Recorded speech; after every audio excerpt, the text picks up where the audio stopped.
កាលដែលពីខ្ញុំនៅក្មេងខ្ញុំរនលេងទាំងទទេកាយាកាលពេលនំមិនជាខ្មាំងនាងណាតែបើសិនជាឡើយអូយខ្មាស់គេងាប់ហើយពេលមានភ្លេងស្លែម្ដងមិនរំលងខ្ញុំតែងតែរត់លេង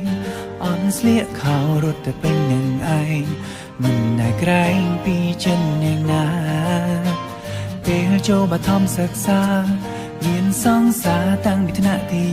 1កាលពេលនោះគឺមិនដែលជេរព្រួយព្រមមិនស្គាល់អ្វីថាស្រឡាញ់កាលដែលពីខ្ញុំនៅក្មេងអ្វីក៏លេងមិនដែលជេរកំណាញ់ឈុំស៊ីរុំលោតក៏ស៊ូឃ្លីក៏បាញ់លេងចូលទាំងអង្គទាំងប្រុងទាំងស្រីរឿងដែលចូលចិត្តទស្សនាគឺតុងកតានិង Power Ranger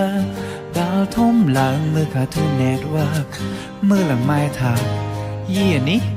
មើលរឿងដូចក្មេង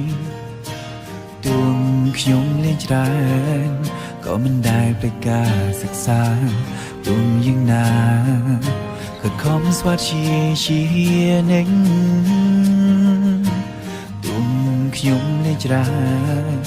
តែជួយពុកម៉ែជានឹងជួយក្រុមភេរកិញ្ញឲ្យតែលោកចង់ប្រើកាលនៅក្មេងខ្ញុំរត់លេងសប្បាយអងចា